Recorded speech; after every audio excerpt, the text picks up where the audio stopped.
Ya baik, selamat pagi Pak Guru dan teman-teman sekalian. Pada kesempatan kali ini saya atas nama Patrisius Tonci Jasmalu akan menjelaskan tentang teori peluang. Kita masuk pada slide yang pertama, yaitu latar belakang.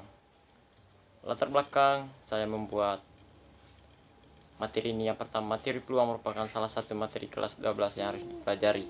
Yang kedua, materi ini sangat bermanfaat bagi kehidupan sehari-hari. Yang ketiga, untuk mengenal lebih dalam berkaitan dengan materi ini, izinkanlah saya atas nama Patrisius Tonci Jasmalu dengan segala kekurangan maupun kelebihan saya dalam memaparkan materi ini. Yang berikut kita masuk di pengertian peluang dan manfaatnya bagi kehidupan sehari-hari. Peluang, pengertian peluang. Peluang merupakan bagian dari ilmu matematika yang mempelajari tentang sesuatu kemungkinan yang terjadi, baik dengan cara perhitungan maupun dengan percobaan. Kemudian manfaat peluang. Setidaknya di sini saya memaparkan ada 4 manfaat peluang. Yang pertama, membantu dalam mengambil keputusan. Yang kedua, untuk memperkirakan hal yang akan terjadi. Yang ketiga, untuk meminimalisir kerugian, ya. Kemudian yang keempat, digunakan dalam ilmu ekonomi. Yang berikut kita lihat slide berikutnya. Ya, kita masuk pada percobaan, ruang sampel, dan kejadian. Jadi ini adalah 3 pokok yang harus kita kenal lebih dahulu dalam mempelajari peluang, yaitu percobaan, ruang sampel, dan kejadian. Ya. Jadi yang pertama itu percobaan. Percobaan, maksudnya percobaan itu apa ya? Pengertiannya. Percobaan adalah suatu proses dari hasil yang berasal dari kejadian yang bergantung pada kesempatan.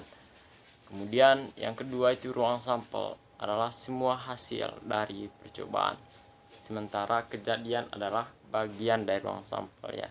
Jadi kejadian itu adalah lebih spesifik dari ruang sampel.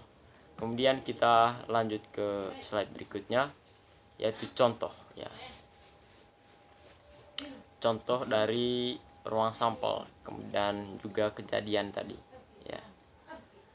Contoh yang pertama yaitu dalam sebuah kesempatan Arianto bermain menggunakan dadu yang ia lemparkan ke atas, ya. Maka dari hasil pelemparan dadu tersebut tentukan, ya. Yang pertama yang harus kita tentukan itu dari soal ini adalah ruang sampel percobaan tersebut, ya. Kita analisis dulu, ya. Dadu itu seperti apa, ya. Jadi dadu itu ada 6 sisi, ya. Dan di setiap sisi itu ada angka atau ada titik yang menunjukkan angka. Yang pertama itu angka 1, 2 sampai 6, ya. Jadi dadu pada dasarnya memiliki 6 elemen, ya, yang terdiri dari 6 elemen, ya. Berarti jumlahnya, ya. Jumlah atau banyaknya elemen dari dadu itu ada 6, ya. Dan unsurnya itu ada 1, 2, 3, 4, 5, dan 6, ya. Kita bisa lihat pada dadu, ya. Jadi banyaknya elemen atau ruang sampel dari dadu dari percobaan tersebut adalah 6, ya. Ini sungguh sangat jelas bahwa ruang sampel, ya, dari dadu itu ada 6. Kemudian yang kedua kita masuk pada kejadian A, yaitu munculnya sisi dadu bermata ganjil, ya. Dari seluruh elemen yang ada pada dadu kita analisis mana sisinya yang bermata ganjil, ya. Kita lihat ada berapa. Jadi jumlahnya itu ada 3, yaitu ya terdiri dari angka 1, sisi 1, kemudian sisi yang ada tuliskan 3, kemudian ada sisi yang tuliskan 5, ya. Sehingga banyaknya kejadian A itu ada 3, yaitu kejadian munculnya sisi dadu bermata ganjil. Kemudian yang kita tentukan yang berikut adalah kejadian B, yaitu munculnya sisi dadu yang habis dibagi 2, ya. Kita analisis dulu juga di mana sisi dadu yang kalau dibagikan 2 itu dapat, ya. Jadi dari jumlahnya itu ada 3, yaitu yang terdiri dari 2, 4, 6 ya. Jadi 2 itu bisa dibagi dengan 2, kemudian 4 juga bisa dibagi dengan 2, dan 6 juga bisa dibagi dengan 2. Kemudian kita lanjut ke contoh yang kedua ya. Ada 2 dadu yang dilemparkan sekaligus. Jika di atas tadi ada 1 dadu ya. Ya, ada sebuah ya. Di atas tadi ada 1 dadu, sementara yang di bawah ini ada 2 dadu ya. Maka yang kita analisis, yang kita cari di sini adalah ruang sampelnya ya, menggunakan tabel kemungkinan. Jadi ini adalah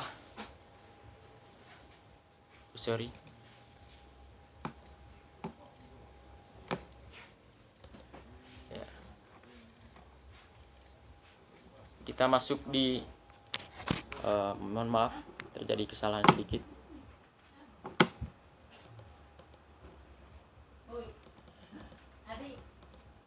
Ya, kita masuk di bagian ya, di slide tentang dadu ya. Ya, ada slide tentang dadu ya. Dari kita lihat dulu di sini ada dadu 2, kemudian ada dadu 1 ya. Jika dikolaborasikan dalam tabel ya, kita bisa melihat ya, bermata ada yang warna kuning itu dadu 2, dan bermata warna merah itu sisi dari dadu 1 ya.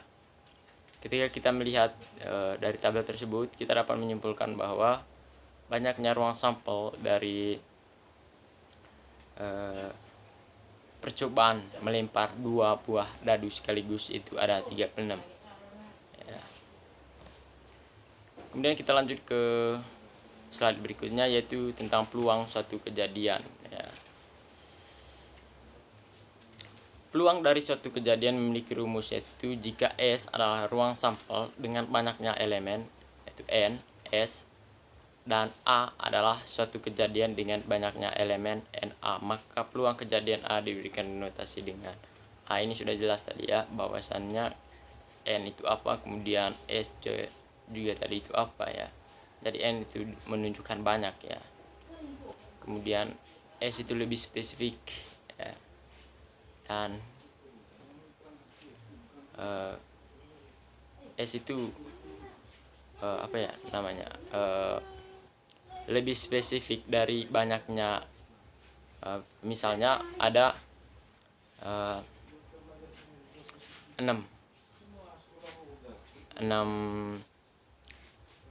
ruang sampel ya. Jadi S itu menyatakan tentang ruang sampel.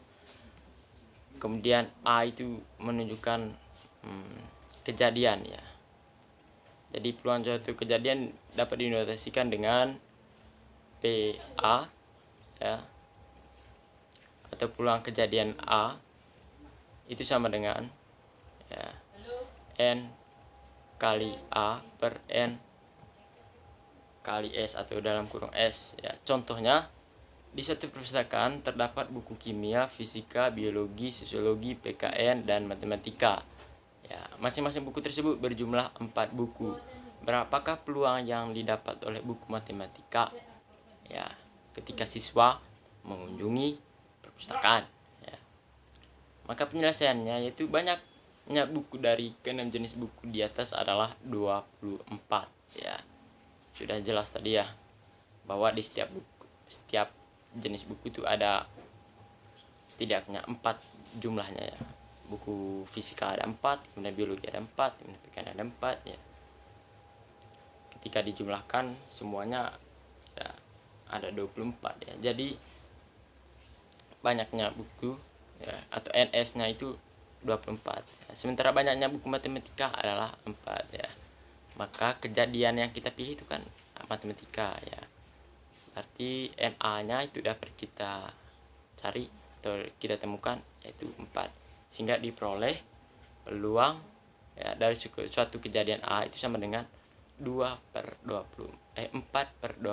maaf. Itu sama dengan 1/4. Jadi peluang yang didapat oleh buku matematika ketika siswa hendak berkunjung ke perpustakaan adalah 1/4. Kemudian kita masuk di peluang yang diselesaikan dengan kaidah pencacahan. Nah, yang pertama itu permutasi. Permutasi itu ya perlu saya sampaikan terlebih awal. Permutasi itu adalah suatu susunan ya, yang memperhatikan urutan. Jadi ketika kita menganalisis sebuah soal ya, kita harus tahu atau menganalisis terlebih dahulu ini permutasi atau apa, atau kombinasi ya. Jadi permutasi itu dia memperhatikan urutan. Rumusnya yaitu permutasi ya dari n, r sama dengan n faktorial per n kurang r faktorial ya. Faktorial itu apa? Faktorial itu sebutan sederhananya itu perkalian turunan ya.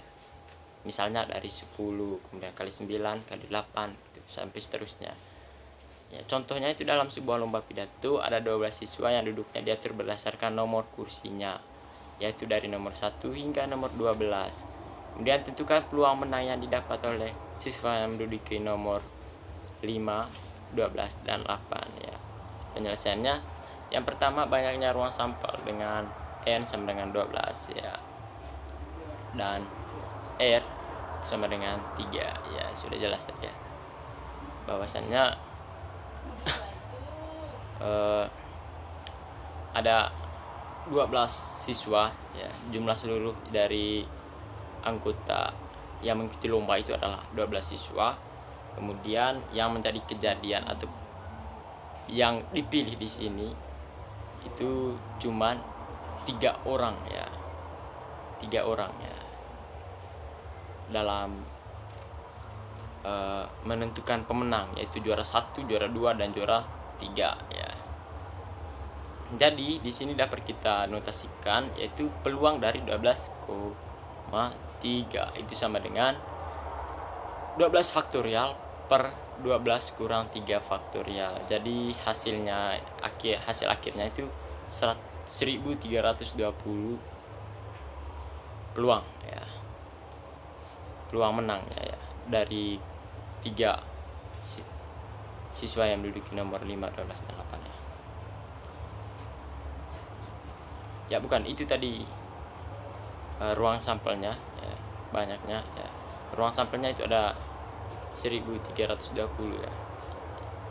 Kemudian yang kedua adalah peluang menang ya. Jadi ini baru kita menentukan peluang menangnya ya. Peluang menang dari ketiga siswa di atas adalah kita notasikan yaitu NA per NS ya. Kita kembali lagi ke rumus peluang tadi ya. Itu sama dengan 1 per 1320. Kemudian kita lanjut ke peluang dengan kaidah kombinasi ya. Kombinasi itu adalah susunan yang tidak memperhatikan urutan. Rumusnya itu adalah C dari n, r itu sama dengan n faktorial per n kurang r kali r faktorial. Jadi ada perbedaan di sini ya. Tentunya ya karena keduanya itu adalah sesuatu yang berbeda, dua hal yang berbeda maksudnya. Ya, contohnya di dalam sebuah kotak terdapat 4 pensil, 3 spidol, 6 pulpen, dan 3 penggaris. Dari kotak tersebut terambil 2 dari seluruh benda yang ada di dalam tersebut. Maka dari tentukan peluang terambilnya pensil, spidol, pulpen, dan penggaris ya. Jawabannya dapat kita lihat di sini. Ya, saya sudah kerja semuanya. Hasil akhirnya adalah 216 per 250. Kemudian kita masuk ke frekuensi harapan. Frekuensi harapan merupakan harapan dari banyaknya kejadian dari banyaknya percobaan ya. Rumusnya itu A sama dengan P A kali N. Kemudian kita lanjut ke slide berikutnya, peluang kejadian majemuk. Kejadian majemuk itu adalah kejadian yang pengoperasiannya dapat membentuk kejadian yang baru ya. Jadi ketika ada dua kejadian yang berjalan sekaligus ya, itu dapat menghasilkan kejadian yang baru ya.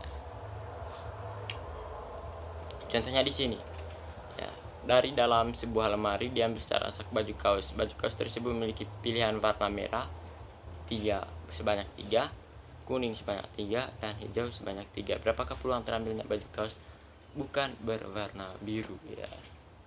Bukan berwarna biru ya. Penyelesaiannya, jumlah baju yang terdapat dalam lemari tersebut adalah 9, maka peluang sampelnya adalah 9. Misalkan B merupakan baju yang diambil bukan baju biru, maka komplement B adalah B aksen ya. B aksen ya, yaitu baju biru yang diambil, yaitu 3, sehingga diperoleh ya, kita cari dulu B aksennya ya.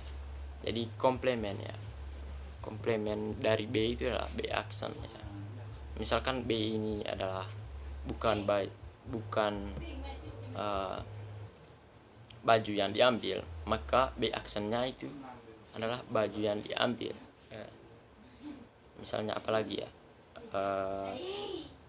pensil misalnya ya, pensil pensil. Misalnya yang ditentukan itu bukan pensil, maka B aksennya itu adalah pensil yang diambil ya, begitu maksudnya.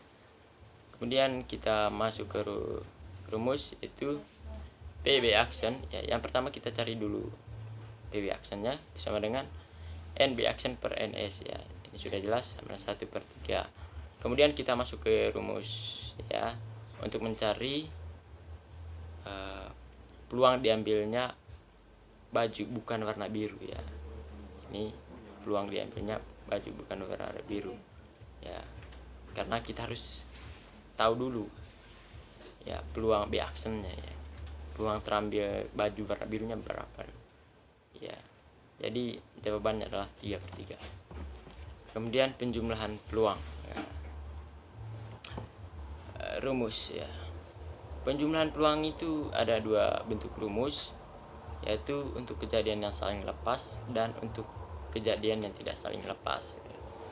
Rumus untuk kejadian yang saling lepas itu adalah P A gabungan B itu sama dengan PA plus PB ya. Contohnya seperti apa ya? Contohnya begini, Rinto hendak pergi ke kota B dari kota A ya, dan dari kota B ke kota itu ada tersedia transportasi, 3 jenis transportasi. Yang pertama itu bis, kemudian yang kedua itu adalah kapal, dan yang ketiga adalah pesawat. Bis tadi berjumlah 3, kapal berjumlah 2, dan pesawat berjumlah 1 ya. Jadi antara pesawat, kapal, dan bis itu merupakan suatu elemen yang berbeda-beda ya. Maka dari itu mereka tidak ada hubungan satu sama lainnya ya. Ketika Rinto pergi ke kota B dari kota A ya, tidak mungkin Rinto pergi kota B dari kota A menggunakan 3 sekaligus bentuk atau elemen tersebut ya. Tentunya yang pertama yang dia pilih dulu, misalnya menggunakan bis terlebih dahulu, kemudian setelah itu kapal, dan setelah itu pesawat ya. Jadi tidak bisa dipilih sekaligus ya. Itu makanya kejadian yang saling lepas ya, rumusnya seperti ini. Contohnya itu seperti ini ya, 2 buah dadu ditos secara bersamaan, berapakah peluang muncul dadu angka 4 dan 10 ya. Ini contohnya, teman-teman sekalian bisa melihatnya ya. Kita ya, banyak hasil yang mungkin terjadi adalah 36 ya, karena ada 2 dadu yang ditos bersamaan ya. Mengapa 36 ya? Karena ada 2 dadu yang saling bersama, saling ditos bersamaan ya. Seperti pada tabel slide sebelumnya tadi ya, kita sudah tentukan yang namanya ruang sampel ya dari 2 dadu ya. Jadi hasilnya adalah 1/6 ya. Mungkin itu saja dari saya. Sekian dan terima kasih.